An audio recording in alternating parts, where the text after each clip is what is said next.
بسم اللہ الرحمن الرحیم۔ السلام علیکم، آپ دیکھ رہے ہیں الف نیوز اور میں ہوں آپ کے ساتھ ماجد علی۔ شامل کرتے ہیں پاکستان اور دنیا بھر سے آن لائن ہیڈ لائنز۔ بنگلہ دیش کی عبوری حکومت نے کرنسی نوٹوں سے شیخ مجیب الرحمان کی تصاویر ہٹانے کا فیصلہ کر لیا۔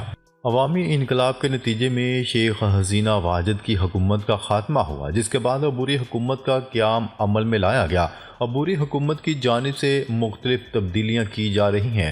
عبوری حکومت نے شیخ مجیب الرحمان کا دیا گیا نعرہ جیوے بنگلہ ختم کرنے کا فیصلہ کر لیا۔ بنگلہ دیشی میڈیا کی رپورٹ کے مطابق فیصلے کے بعد جیوے بنگلہ کو اب قومی نعرہ نہیں سمجھا جائے گا۔ عبوری حکومت نے بنگلہ دیشی کرنسی نوٹوں سے شیخ مجیب الرحمان کی تصاویر ہٹانے کا فیصلہ کیا ہے۔ بنگلہ دیشی میڈیا کی رپورٹ کے مطابق جو نئے نوٹ بنگلہ دیش شائع کر رہا ہے ان میں حالیہ انقلاب کی خصوصیات شامل ہیں۔ غزہ میں طبی سازوسامان کی کمی، حماس کی دنیا والوں سے اپیل۔ فلسطین کی اسلامی مزاحمتی تحریک حماس نے عالمی ادارہ صحت، عرب اور اسلامی ممالک اور دیگر بین الاقوامی تنظیموں سے فلسطین میں طبی اور صحت عامہ کی امداد بھیجنے کی اپیل کر دی۔ واضح ہے کہ حماس کی جانب سے جاری شدہ بیان میں آیا ہے کہ صہیونیوں نے غزہ کی پٹی میں انسانیت سوز مظالم، نسل کشی اور قتل عام کا ارتکاب کیا ہے، اور عالمی برادری نے بھی صہیونیوں کا ان جرائم میں ساتھ دے کر اپنی ناکامی کا پردہ مزید فاش کر دیا ہے۔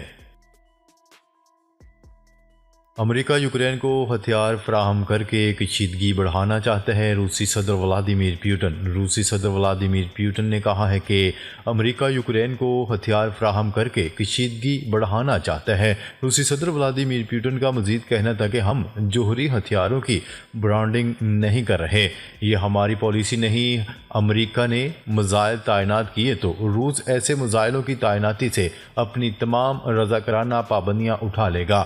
ولادیمیر پیوٹن کا کہنا تھا کہ روس خود کو ہتھیاروں کی دوڑ میں شامل نہیں کرے گا، ہم اسٹریٹجک جوہری ہتھیاروں کی صلاحیت برقرار رکھیں گے، یہ نیوکلیئر ڈیٹرنس کی پالیسی ہے۔ جرمن چانسلر اعتماد کا ووٹ لینے میں ناکام، مخلوط حکومت ختم، قبل از وقت انتخابات کا اعلان۔ جرمن چانسلر اولف شولز اعتماد کا ووٹ لینے میں ناکام ہو گئے۔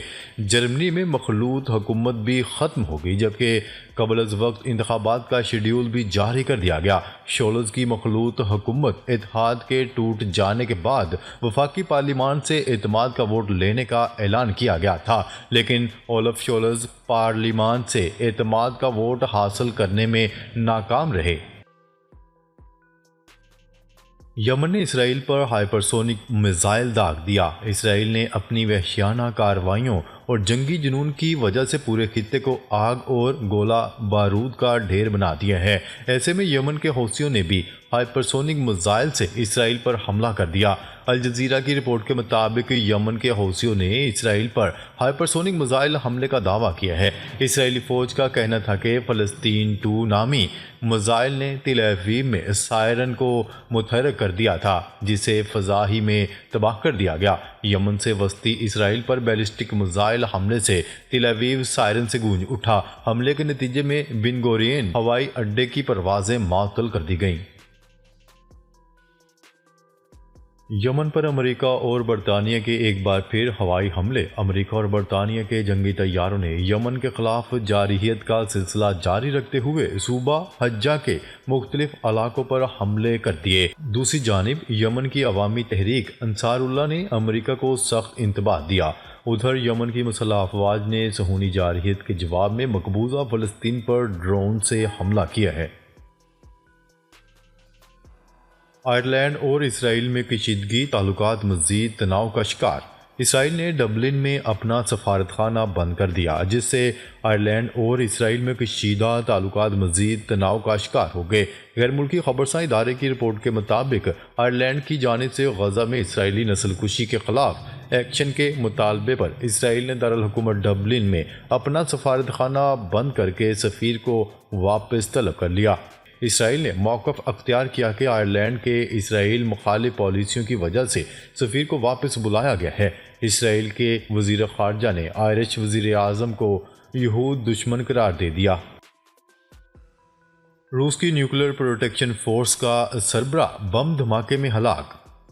روس کی نیوکلیر پروٹیکشن فورسز کا سربراہ لیفٹیننٹ جنرل ایگور کیریلوف بم دھماکے میں ہلاک ہو گئے۔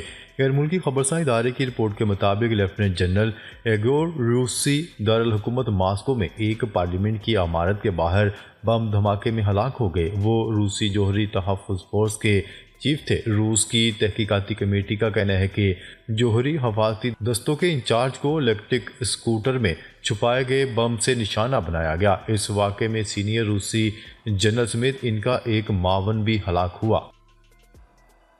20 جنوری کو آ جاؤں تو غزہ جنگ معاملے کو دیکھیں گے، ڈونلڈ ٹرمپ نے بڑا بیان جاری کر دیا۔ نو منتخب امریکی صدر ڈونلڈ ٹرمپ کا کہنا ہے کہ غزہ جنگ کے بارے میں اسرائیلی وزیر اعظم سے بہت اچھی بات چیت ہوئی، جو ہو رہا ہے اس پر تبادلہ خیال کیا۔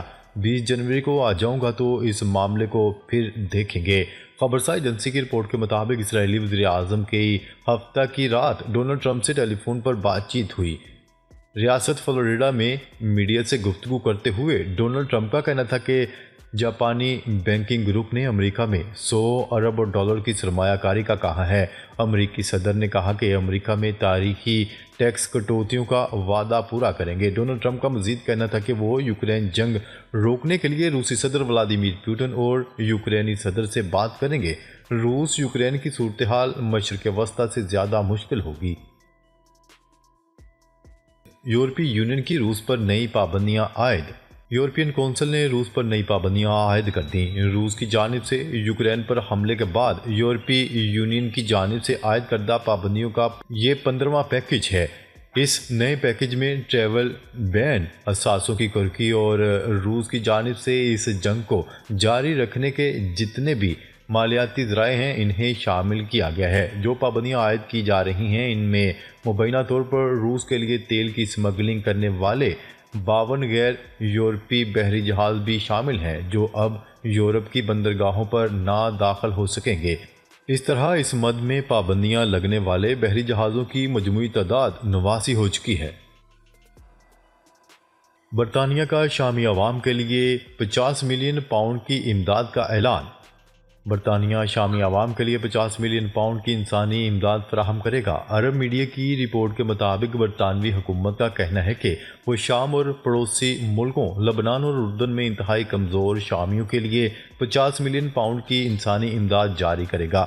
برطانوی وزیر خارجہ ڈیوڈ لیمی نے ایک بیان جاری کرتے ہوئے کہا کہ ہم شامی عوام کی حمایت کے لیے پرعزم ہیں، کیونکہ وہ ایک نیا راستہ طے کر رہے ہیں۔ انہوں نے کہا کہ یہ فنڈ اقوام متحدہ کے ادارے کو بھیجے جائیں گے جو شام میں ضروری عوامی خدمات کی فراہمی میں مدد فراہم کریں گے۔ امریکہ کی شام کو نیا پرچم لہرانے کی اجازت اور شامیوں کو ملک چھوڑنے کا حکم۔ امریکہ نے واشنگٹن میں شام کے سفارت خانے پر اس کا نیا پرچم لہرانے کی اجازت دے دی۔ دوسری جانب امریکی وزارت خارجہ نے اپنے شہریوں پر زور دیا ہے کہ وہ شام کو چھوڑ دیں۔ غیر ملکی خبرساں ادارے کی رپورٹ کے مطابق امریکی وزارت خارجہ کی ویب سائٹ پر جاری ہونے والے بیان میں تمام امریکیوں سے مطالبہ کیا گیا ہے کہ وہ حالات کے پیش نظر شامی اراضی سے کوچ کر جائیں۔ بیان میں واضح کیا گیا ہے کہ شام میں سیکیورٹی کی صورتحال ابھی تک غیر یقینی ہے اور ملک کے تمام حصوں میں مسلح تنازع کے بیچ حالات سے متعلق کوئی پیشگوئی نہیں کی جا سکتی۔ بشار الاسد کے ظلم کی داستان منظر عام پر آ گئیں۔ 1 لاکھ افراد کی اجتماعی قبریں دریافت۔ شام میں 1 لاکھ افراد کی اجتماعی قبریں دریافت ہوئی ہیں۔ ہلاک ہونے والے امریکی، برطانوی اور دیگر غیر ملکی بھی شامل ہیں۔ امریکہ میں مقیم شامی ایڈوکیسی گروپ کے رہنما نے کہا ہے کہ دمشق کے باہر ایک بہت بڑی قبرستان میں سابق صدر بشار الاسد کی حکومت کے ہاتھوں ہلاک ہونے والے 1 لاکھ افراد کی لاشیں موجود ہیں۔ سول نافرمانی کی تحریک شروع کرنے کے لیے عمران خان کے حکم کا انتظار ہے۔ علی امین گنڈاپور۔ وزیر اعلیٰ خیبر پختونخوا علی امین گنڈاپور نے کہا ہے کہ مجھے گزشتہ روز بانی پی ٹی آئی سے ملاقات نہیں کرنے دی گئی۔ مجھے کہا گیا کہ آپ کو ملاقات کی اجازت نہیں۔ میڈیا سے گفتگو کرتے ہوئے علی امین نے کہا کہ میں خیبر پختونخوا کا نمائندہ ہوں، مجھے کسی سے کلیئرنس کی ضرورت نہیں۔ جو اوچھے ہتھ کنڈے استعمال کر رہے ہیں، کیا ان کی کلیئرنس ہے؟ ان کا مزید کہنا تھا کہ بانی P T I Imran Khan جب بتائیں گے تب سول نافرمانی تحریک شروع ہو جائے گی۔ بانی پی ٹی آئی کے حکم کا انتظار ہے۔ مدارس رجسٹریشن میں حکومت سب سے بڑی رکاوٹ ہے، مولانا فضل الرحمان۔ جے یو ایف اے کے سربراہ مولانا فضل الرحمان کا کہنا ہے کہ ہم قانون ساز ہیں، آئین کو کھلواڑ نہیں بننے دیں گے۔ مدارس رجسٹریشن کے معاملے پر حکومت سب سے بڑی رکاوٹ ہے۔ جمعیت علماء اسلام کے سربراہ مولانا فضل الرحمان نے قومی اسمبلی کے اجلاس میں اظہار خیال کرتے ہوئے کہا کہ مدارس کی رجسٹریشن کے حوالے سے 1 مہینے تک مشاورت جاری رہی اور مدارس بل سے متعلق بات چیت ہو چکی تھی۔ تمام پارٹیاں 26ویں آئینی ترمیم پر آن بورڈ تھیں۔ انہوں نے مزید کہا کہ حکومت نے اس وقت مدارس بل سے متعلق 3 سوالات اٹھائے تھے اور کوشش ہے کہ تمام معاملات افہام و تفہیم سے حل کر دیے جائیں۔ ناظرین، اب تک کے لیے اتنا ہی۔ مزید خبریں لے کر بہت جلد آپ کی خدمت میں حاضر ہوں گے۔ تب تک کے لیے اپنا خیال رکھیے گا۔ اللہ نگہبان۔